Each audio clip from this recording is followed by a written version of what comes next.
अस्सलाम वालेकुम। ये देखें, ये मेरे दोस्त हैं, ये इधर स्लाइडिंग शूज़ पहन के इधर बर्फ़ के ऊपर घूम रहे हैं, मगर इनसे चला नहीं जा रहा। ये देखें, अभी ये इधर ही घूम रहा है पकड़ के ये साइडों से। तो ये दोनों कब के खड़े हैं, मैंने सोचा थोड़ी सी वीडियो बना लूँ। सिर्फ ये नहीं, ये देखें पीछे लड़कियां हैं, वो भी आ रही हैं, और भी पीछे वाम देखें ऐसे ही पकड़ के आ रही है। बहुत काफ़ी मुश्किल है। ये देखें, ये भी दोनों इधर ही खड़ी हैं, और पीछे वो आ गया बच्चा, और साथ में वो दूसरी लड़की भी खड़ी है। ये तो फिर भी थोड़ा बहुत चल रहे हैं, अभी चलेंगे। ये देखें, लड़का कुछ फिर भी चल रहा है, ये भी चल रही है, मगर इनसे नहीं चल पा रहे ये दोनों।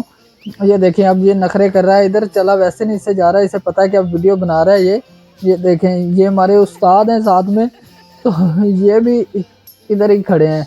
उन्हें पता है कि मैं वीडियो बना रहा हूँ, इसलिए जो है ना, अब नखरे कर रहे हैं। चला बिल्कुल नहीं इनसे जा रहा वैसे ही। वीडियो पसंद आए तो वीडियो को लाइक कर दें और चैनल को सब्सक्राइब